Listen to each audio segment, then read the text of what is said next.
Histórias sem soluções que envolvem certos lugares nos trazem uma certeza de que não conhecemos tudo que está ao nosso redor. Existem regiões isoladas, cercadas de lendas e fenômenos sobrenaturais que causam medo a todos que presenciam tais eventos. Como iremos conhecer a nossa história de hoje?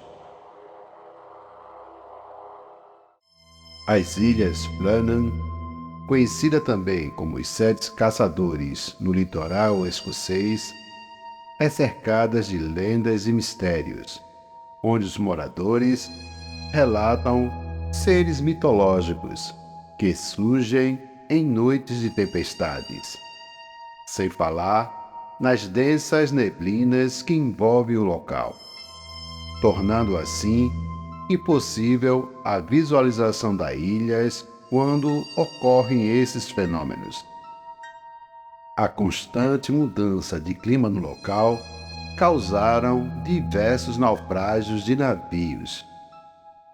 E por este motivo, o governo inglês decidiu construir um farol na ilha onde havia um ponto mais alto, que se chamava Elliam Moor.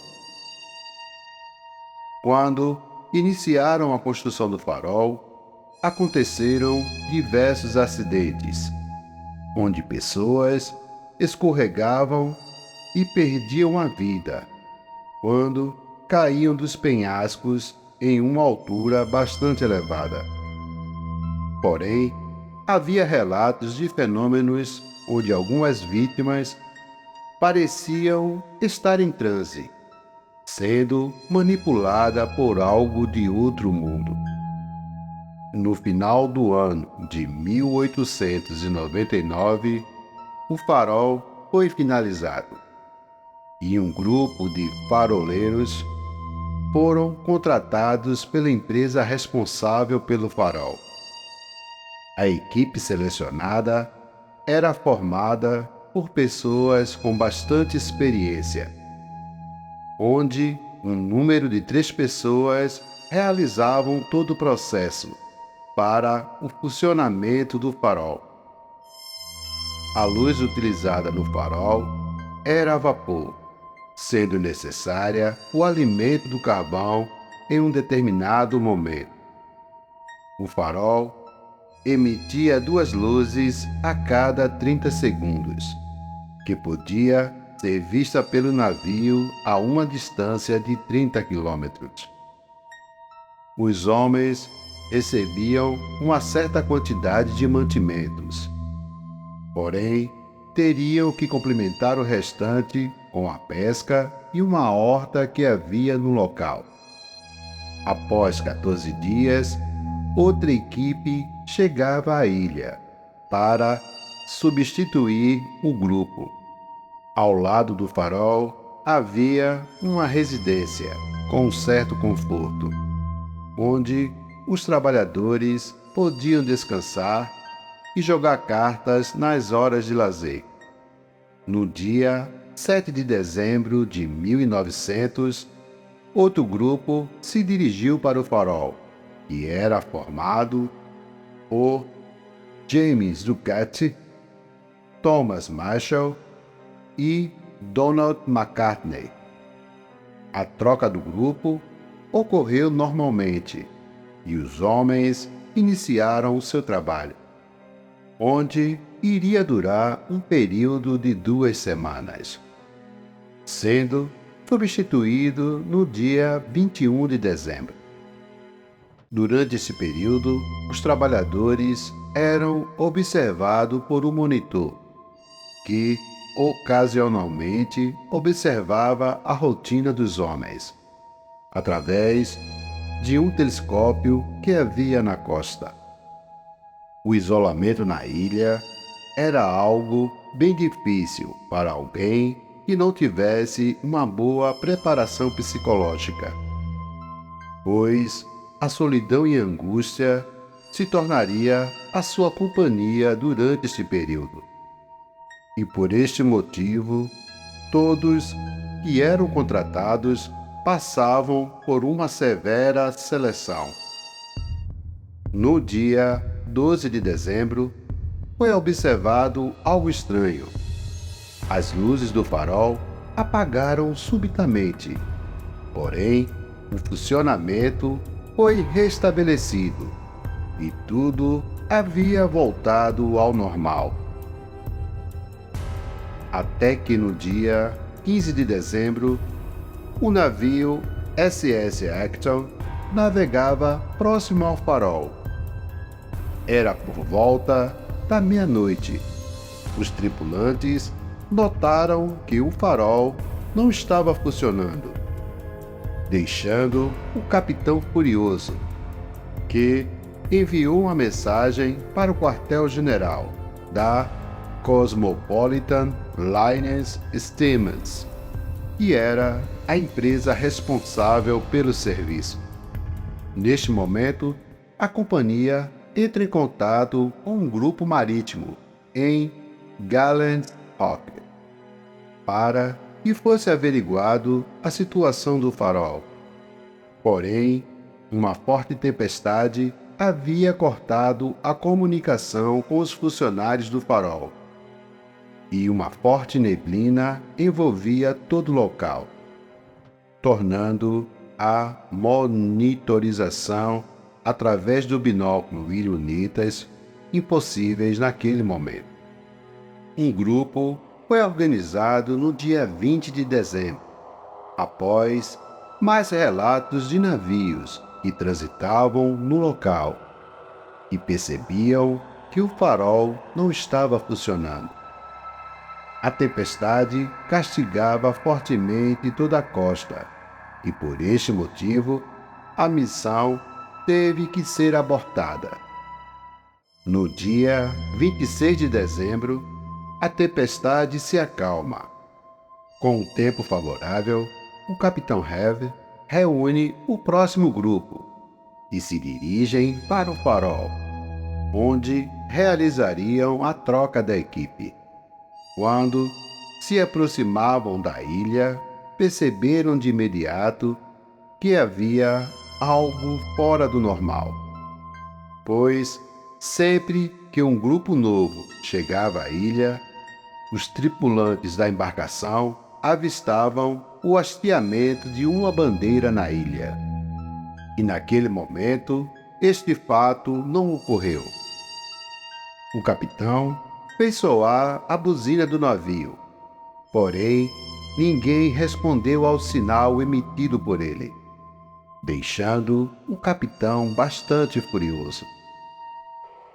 Após atracar a embarcação, Joseph Wood, junto com mais 2 homens, foram até o farol, levando junto com eles os suprimentos e, em seguida, iriam substituir a equipe de James Ducat. Porém, ao chegar no local, não havia ninguém. A casa estava trancada por dentro, e Joseph chama pelos homens, porém, não obteve nenhuma resposta. E neste momento, ele decide entrar na casa, e após algumas tentativas, os homens conseguem entrar no local e observam que tudo estava tranquilo, sem nenhum sinal que apresentasse algo como uma discussão ou uma atitude violenta entre eles. Os homens vasculham toda a casa e andam por toda a parte da ilha, onde não encontram nada. Porém, eles evitaram ir até o farol, onde receavam encontrar uma terrível cena. Neste momento, Joseph informa ao capitão sobre o estranho fato e como haviam sumido misteriosamente, sem deixar rastros. Neste momento, o capitão orienta para que o grupo fique no local e coloque o farol em funcionamento. E enquanto isso, o capitão iria informar a empresa sobre o que havia acontecido no local. No dia seguinte, uma nova equipe foi enviada até a ilha, onde vasculharam toda a área minuciosamente, indo até mesmo aos lugares mais remotos, onde havia penhascos com pedras pontiagudas. Porém, não encontraram nenhum vestígio dos homens. O diário, onde era anotado toda a rotina do farol, continha informações rotineiras, onde James escreveu até o dia 13, e no dia 14 ele escreveu apenas uma parte das tarefas. Porém, no dia 15 havia uma simples anotação, onde James escreveu: "A tempestade passou. A ilha está localizada em uma região onde as correntes marítimas trazem de volta as pedras tudo que fosse lançado ao mar. Porém, não havia vestígio de nada, caso algum acidente tivesse ocorrido com os homens. As águas iriam devolver os corpos, ou roupas, ou objetos usados por eles." Ao fim da inspeção, foi observado que o farol estava em perfeitas condições de funcionamento. O local estava limpo e com uma reserva suficiente de combustível de carvão. Na sala de operação, foi encontrado uma cadeira caída próximo a uma mesa e baralhos espalhados no chão. Porém, não havia sinal de ter acontecido alguma briga entre os três homens. No alojamento, os armários continham roupas e pertences particulares. Mas 2 capas de chuva e um par de galochas estavam faltando. O telhado apresentava goteiras devido à tempestade dos dias anteriores. Os móveis haviam sido usados como barricadas nas portas.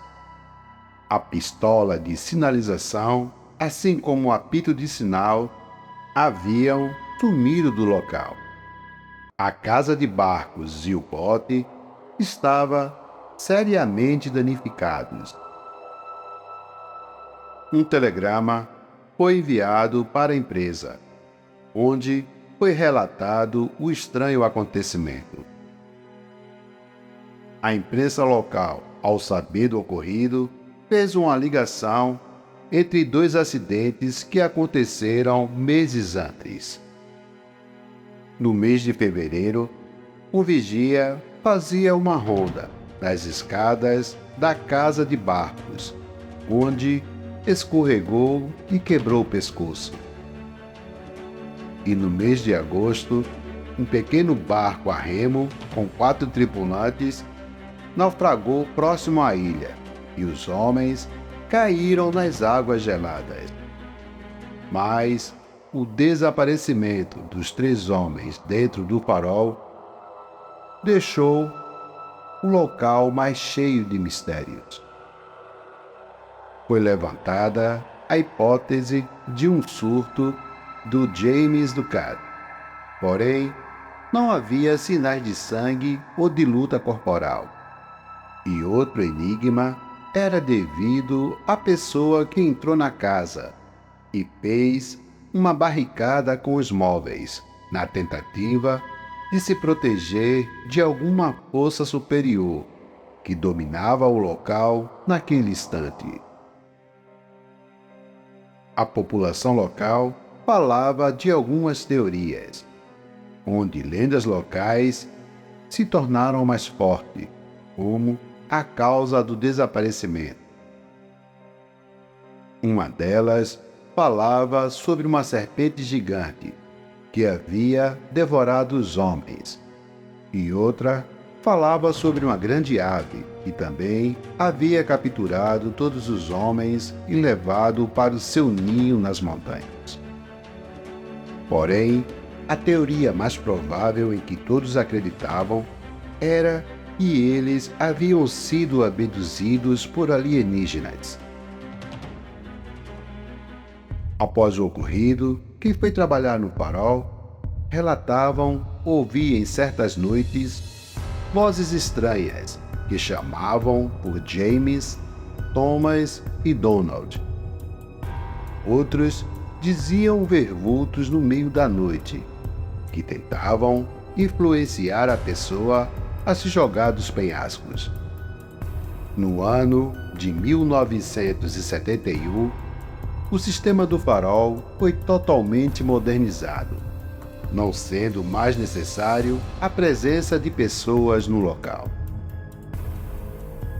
E até hoje, o mistério do desaparecimento dos 3 homens do farol de Plymouth continua sem respostas. Boa noite e até o próximo Contos da Madrugada.